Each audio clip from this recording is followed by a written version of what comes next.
of the difference you are making, not just to our versarial students, but also to the feel of the whole school. And as we talk more and more with parents through admissions, we love hearing them say, actually what we love about your school is the mix of children, the groundedness of it, the fact that we don't look like Hogwarts is such an important thing for all of those parents. But it's your support that really helps to shape not just the experience of bursary students, but the attitude, the values that we want to create.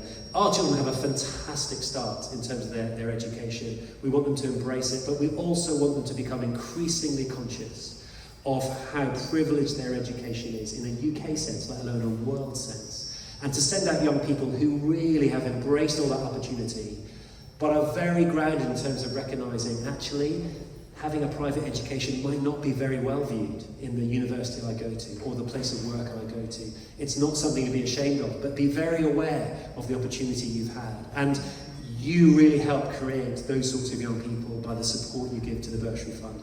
You'll be well aware of the difficulty financially that the John Whitgift Foundation have faced. We've had our funding capped for bursaries at £2 million for the last 7 or 8 years. And in a time where fees have nearly doubled in 10 years, the impact of that is nearly halved in terms of what we can achieve. And it's really the Trinity Bursary Fund, growing from 0 6-7 years ago to now over £500,000 a year, that's allowed us to almost keep pace with where we are with about 150 bursary students in the school. We would love to be increasing that, so with the foundation. And they're really hoping, and they have a new chief exec and a new chair of the foundation. They are fantastic news. And both women, that's made an enormous difference to how well run the foundation is. But they have been tremendous, and they really want to increase that giving over time. They are still fundamentally a wealthy organisation, but cash is not what they have at the moment. We hope in 5 years, 10 years' time, they'll be increasing that. But in the meantime, the Trinity Bursary Fund is so important. So thank you to all of you for what you are giving. It's making an enormous difference to the school. And lastly, before I pass to Jason, I just want to thank the team. The development team has grown. They do a tremendous job for us. And this is actually Jason's last event like this as Director of Development. Sadly, he's going to be retiring and stepping away. But we've been so fortunate. I know he'll be back in some form. But we are so grateful to him. He loves the school. His association, if you've had a look in the Supporters Impact magazine, started in the late 1970s as a student. And then he's come back and given so much of his expertise and time to us. We're looking for a new director, therefore, in the next couple of months. But I also want to mention all the team, to Donna, to Francesca, to Nick and Panache and Laurie. They all do such a great job. And building relationships with you has been one of the key things in doing that. So I'm sure you'll appreciate too all the work they do. But I just want to pause and thank them and applaud them as I pass the mic to Jason for all the tremendous work they do. So thank you.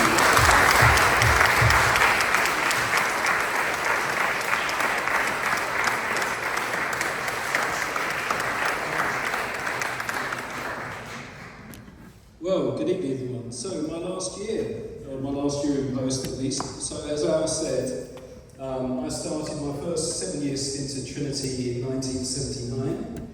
And in 2019 I arrived at what's turned out to be my second 7-year stint. I am grateful for this opportunity, a final opportunity in this setting, to thank all of you for your support of the Bursary Fund, because it makes a huge difference. And also the team, as Al's already mentioned, the team, Donna and everyone's worked so hard today to get this event up and running. Very appreciative of all of them and the past team. I mean, people like David Young and Melody, you'll know. Those guys have been absolutely wonderful. They all work so hard on these events. I think the coaches today have been brilliant, by the way, so there's going to be more food coming in after this, so I won't be too long. I'd like to, David Seymour as well, our Chair of Governors, unfortunately he's recovering from surgery at home, couldn't be here. Mark Bishop's here, it's lovely, he started up with TVF in 2015. Ticky Rounds is here, Deputy Head, who's been instrumental in the Trinity Partner Primary Schools, which is another great thing that you guys will help us support. Gary Coy sends his apologies for the Rodale Foundation. Anyone who knows what the Rodale Foundation did and does, absolutely amazing. And of course Al for all of his support for just myself and the team. And in the best traditions of Trinity, I hope you'll support my successor as well as you've supported me over this time. A little bit about the history this year, the T60 campaign, 60th anniversary. When we moved to Shirley Park in 1965, accessibility was kind of baked into the system.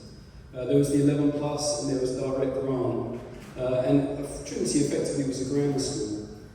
Back then, a child's ability, not their parents' bank balance, was all they needed to get in. But the world's changed, the grants have disappeared. And today, that same Croydon mix, the representation of one of the most diverse London boroughs, isn't a guarantee at our school anymore. But it is what has always made Trinity distinctive. We have to fund it ourselves. We're essentially fighting to preserve the best part of our history for the future of every student at our school. When you buy a house or you rent a flat, you walk through the door and you just know, and you look around and you hope your partner loves it too. It's the feel of the place. And that's why I think a lot of parents choose Trinity. On open day, they may not completely understand why the school resonates with them, but I'd argue it's because Trinity feels like a real and authentic kind of place. And I would like you all to consider just two questions really, or it's one question, but from two different perspectives. Do you recognise the value of a diverse student body? If you think about your time at Trinity or your child's time at Trinity, we're situated in the wonderfully mixed borough of Croydon, but there are no grammar schools in Croydon, so there's no leg up by the 11 plus anymore. However, a diverse body prepares students for the real world, and we strive to make Trinity a mirror of our borough as much as we can, because everybody benefits from the school represented. In the last 7 years, collectively, since I've been here, you have all helped us raise £2 million, which is extraordinary, and we've spent £1.75 million of that on bursaries. But it's more than just things we spend our money on, just so you're aware. We fund music lessons, school trips, uniforms, exam fees. We've provided short-term fee relief during the height of COVID and the cost of living crisis. And this year we're funding free school meals for every child who will qualify in the state sector. We're upskilling teachers and providing lessons in a box for our primary partner state schools across Croydon. Because we don't want to be a bubble of privilege, we believe we'd rather be a beacon of opportunity. So everyone here has played a part in supporting the TBF, and collectively that generosity is why we're here today. Many of you have already contributed to our anniversary appeal, and we're deeply grateful for that. I don't do calls to action on these events usually, but it's my last year, so I've got nothing to lose. We are celebrating our 60th anniversary, and just to put it into context, if every person in this room gave just £60, with gift aid, that would fund a full bursary for half a year. That's the power of the many. And I would say as well, as we approach the end of tax year, because of gift aid, 125% of your donation comes to us, and there are zero deductions to that. Every penny you donate to us goes to bursaries. If you're a high rate taxpayer, that only costs you $750 in real terms. Now, I would like to introduce a couple of people who are going to come and talk after me. They represent the wonderfully broad spectrum of our Trinity community. In a few moments you'll hear from Paul Clearlow BE. Paul's an alumnus from the class of 84 and has come to us this evening directly from a meeting at the FA where he's the head of strategic development and operations for the England men's team.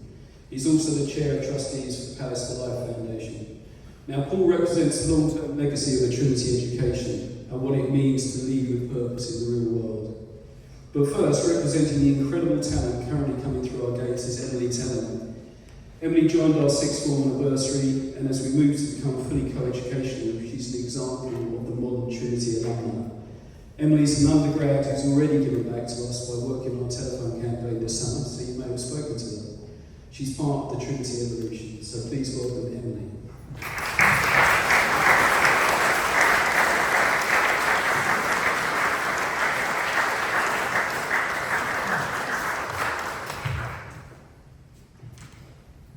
Good evening, everyone.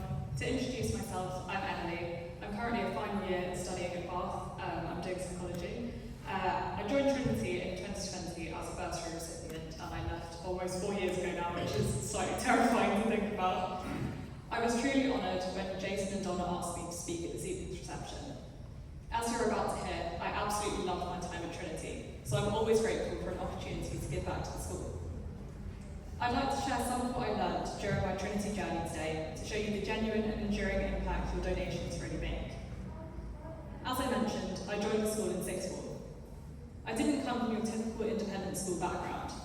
At home, it's just me, my mum and my sister. And although we weren't poor, we certainly didn't have anywhere near the means to afford a school like Trinity. Along with this, I was one of only 38 girls in a year of about 180 people. So you can understand how it could have been very easy to feel out of place, intimidated, or like I didn't belong. But I never felt like that at Trinity. The school has this incredible ability to make you feel welcome from the moment you step through its doors. And I hope that whether you're a parent or alumnus of the school, this is a feeling that you share with me. Now, of course, it's easy to feel welcome on an open day when everyone's putting their best foot forward and trying to paint the school in the most flattering light possible.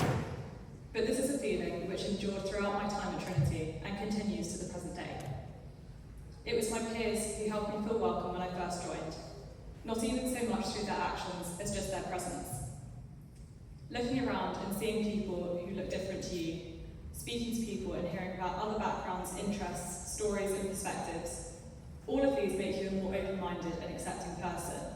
And I honestly believe the environment this cultivates is Trinity's greatest strength. It wasn't really until I went to university that I realised how unique this type of experience really is. I've met so many people who feel completely indifferent to their schools. And you might disagree, but this is something I just can't understand. When I was writing this speech, I became interested in the phrase alma mater and what it originally meant. I can just about remember that mater means mother, but unfortunately that's about as far as my year 9 knowledge would take me. So I turned to Google, which told me that the original definition was nurturing, nourishing, or generous mother. The exact understanding and interpretation of this seems to have changed throughout history, but the one word which remained consistent in everything I read was nourishing. Now, forgive me because what I'm about to say is extremely cheesy, but I think that one of the best words to describe a Trinity education is nourishing. Of course, the priority at Trinity is academic excellence, and none of what I'm saying here is to diminish that.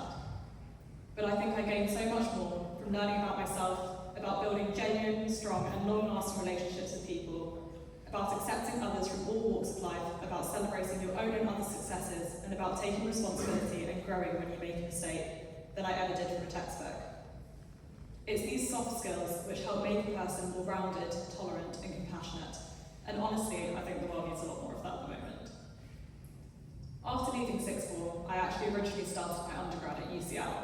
And if it wasn't obvious from the fact that I'm now at Bath, I realised pretty quickly that it wasn't the right place for me. Once I'd come to this realisation, I felt quite isolated. I didn't have my friends around me, I didn't have the structure of going to school every day and seeing the same people, and for the first time, I felt like I didn't really have an academic support system.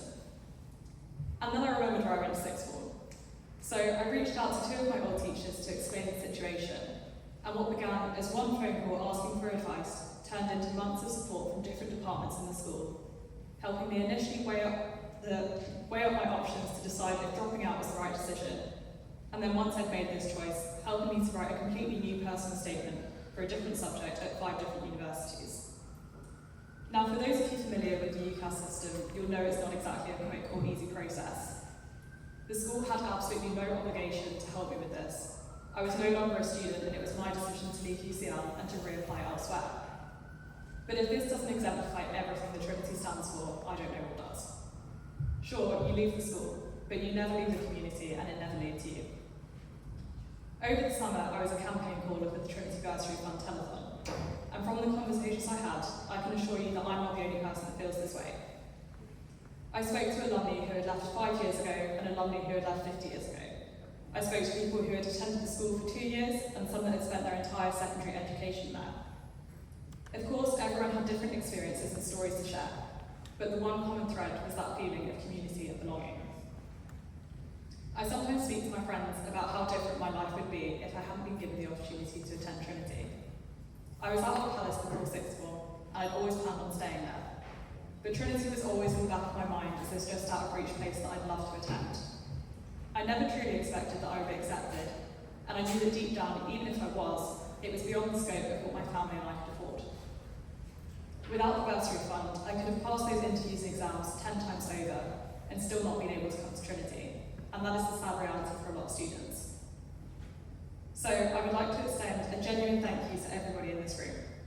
Without people like you, I wouldn't be standing here today delivering this speech. I wouldn't have taken on the challenges which scared me. I wouldn't have explored the new interests that I did or met the friends that I have today. I might have still achieved the grades that I did at A-level, but I know that I wouldn't have had the courage to leave a university which wasn't right for me, and I wouldn't now be dreading June where I have to leave Bath, which I've grown to love so much. I recognise that this is all a butterfly effect. I'm not standing here claiming that everything in my life is down to Trinity and that I'll never face any adversity because I went to the school. But what I am saying is that Trinity helped me build the confidence and skills to deal with these adversities, and that with hard work and community effort, nothing is unattainable. And for that, I don't think I will ever stop being grateful.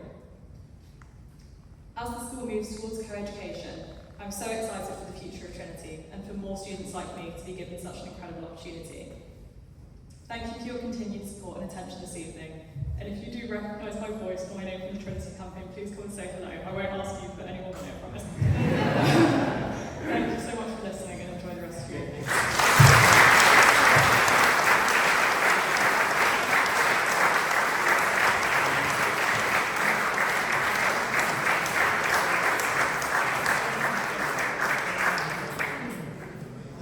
Good evening, everyone. As Tracy said, my name's Paul. Fantastic speech, Emily, well done. It's quite an act to follow.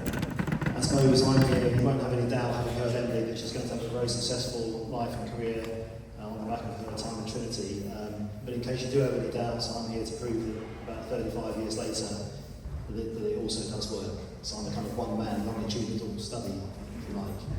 So I went to Trinity in 1977. I just want to say a bit about what it was like then and what it was like for me. Just talking to Marley here, who left 2024, so some 40 years after I left. There was obviously still some of the same themes. So I came from primary school in South Croydon that didn't send really anyone much to schools like Whitgift or Trinity. I actually grew up quite close to Whitgift, and I walked past the school, saw the grass and people playing cricket, and thought that'd be fantastic, but it's not something that I could ever really aspire to. I grew up with a single mother around the corner from there, and private education was just not on the agenda at all, so never really thought about it until one day my mum went to a parents' evening at Purley Oaks Primary School, and the teacher said to her, well, this school's not up to much, but if you kind of put some effort in, then Paul might have the ability to get to a school like Whitgift. So we went for it. I did well in the exam. Entrance exam was the same for all the local private schools in those days. And I had Whitgift, I confess, as my first choice. Yes. I fully accept your criticism. So in the end, the results came in. There was some good news and bad news. But the bad news was not that I got into Trinity. The bad news was that Trinity didn't play football. Now this was a really, really serious problem, and one that I really thought about. That could be terminal for me.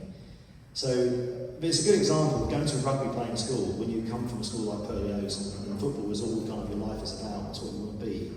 That going to a school like Trinity where people go on things called skiing holidays that I'd never really even heard of. I'd seen the Winter Olympics, so I had an idea what they might be doing. But it was never something I thought I could do.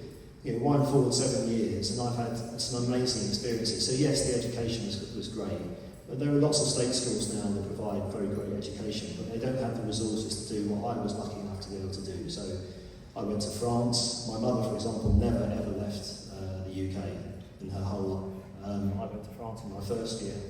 I went to Rome, we studied classics, I went to Athens, and in my sixth form, we went to the Soviet Union as it then was, and went to Moscow, Leningrad, which is now St Ethelburga, down to Uzbekistan. These sort of experiences are just incredible. Some of the experiences were less good, but I think they're formative things, what they call them, isn't it, when you don't like to. So rugby was a formative experience. I did it for 2 years. I escaped in year 3, basically because it came to the critical point where rugby moved from the morning to the afternoon. An afternoon on Saturday meant that I couldn't go and watch Crystal Palace.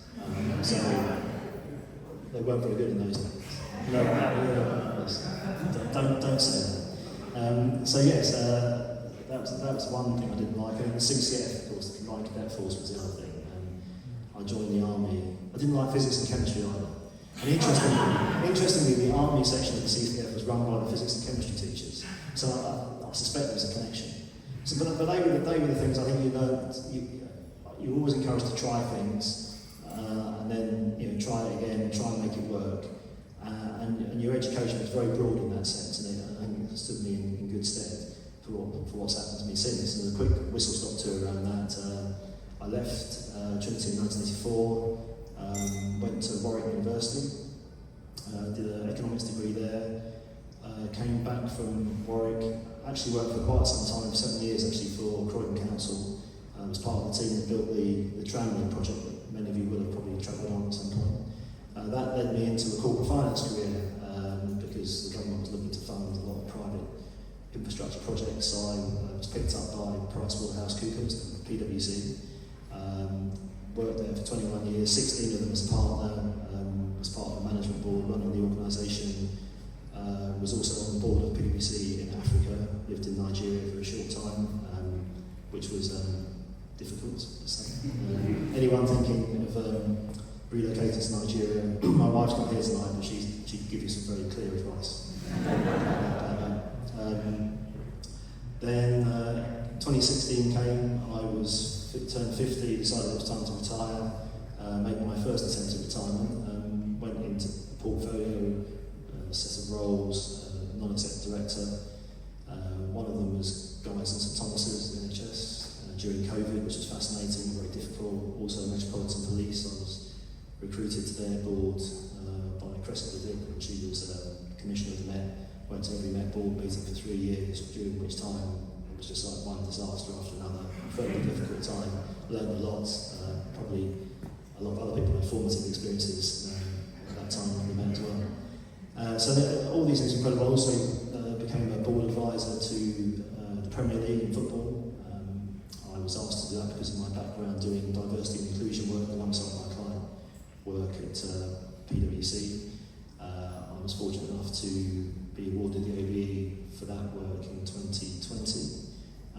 That was obviously around the time we were dealing with COVID, and I helped the Premier League write what's now called the No Room for Racism action plan, so you might see that on the sleeves of the players.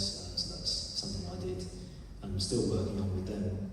But about 3 years ago, after England got knocked out of the World Cup, and I remember my first World Cup watching England was during my O-levels, now GCSEs, in 1982. Bit of a distraction. German O-level didn't go too well, but at least I got home to watch England beat Kuwait. Thought that was as close as I'd ever be to a World Cup, but I was wrong. So the technical director for the FA, John McDermott, who's now a friend of mine, got in touch just after England were knocked out of the Qatar World Cup. It was early 2023. Asked me if I'd like to come and help him win the World Cup. I've always been keen on in my business career on clear objectives, so this sort of felt like a clear objective. You may be aware that it's not necessarily an easy one, but that's what I agreed to do. So I went back into full-time work for the first time in a few years, and I've been doing that ever since. I spent the day with the staff planning the World Cup, which many of you will know is in North America. We've been looking at various scenarios, things that could go wrong whilst we're over there, and how we work together. Yes, President Trump was mentioned. So we've been there today with Thomas Tuchel, the head coach, and his coaching staff, and the various people from my team who do the logistics, security and such, thinking about how we work together most effectively when inevitably things go differently to what we expect in America or Mexico or Canada in the summer. That's been a fascinating day and hopefully be useful going forward. So that's kind of what I've been doing up to date. But 60 is really the magic number. Jason's mentioned it already. It's 60 years, obviously, with Trinity at Shirley Park. Last month, I was back at my alma mater, Warwick University, which I didn't even realise, but it's their 60th anniversary this year as well. They took their first cohort of students in October 1965. And if you work out, I went to Trinity in 1977, left in 84, you probably work out, if you did maths at Trinity, that I'll be 60 in May. And of course, I was about 2 months old when England won the World Cup for the only time in football on the 30th of July 1966, so that's another anniversary with a 60 in it. So I'm hoping that all this is an omen. I was the only person in the building today of the 25 people working on this scenario planning exercise. I was the only person of 25 alive when England won the World Cup last time. So if you think Emily leaving 4 years ago is scary, that's really, really scary. So yeah, it's a fantastic experience. I think the capabilities I learned around the school, around the education, were really what made the difference to me. We should be really appreciative of the resources we have. I remember the first time I took my wife to Trinity, she said, "You've got 8 minibuses." I said, "Well, yeah, so?" And she said, "Well, I spent my entire 7 years at my comprehensive school raising money to buy 1 minibus, and we bought it the week that I left." So I said, "Oh yeah, well that's the rifle range and the swimming pools just behind me." And she said, "Yeah, I get the point." But I think we sometimes take this stuff for granted, but it's amazing the opportunities that we have, the facilities we have, and I understand there'll be more of them going forward. I think it's fantastic that it's going to become fully co-educational as well. I think that will improve the diversity of the school, but of course, and people will learn differently as a result. And I'll leave you with a thought, I guess, about we've had a bit of Latin. My word for you is from Spanish. It's El Pueblo. Pueblo means the village, but it also means the people. And I think sometimes in English we think of villages as collections of houses and a church and a war memorial, etc., a pub. But in Spanish it's not just the infrastructure and the buildings, it's the people itself. And for me, the point of having bursary students is it's great for them individually, it's been great for Emily, it's been great for me, but the contribution that people make by bringing their difference strengthens the pueblo, the village, and that's why I think we should be really, really insistent on having as many bursaries as we can, and that will create great social diversity as well as the gender diversity and the now greater ethnic diversity at the school too. So that's all for me. I'm conscious that I'm standing between you and your drinks. So thanks for listening, and I hope to catch up with some of you during the rest of the evening.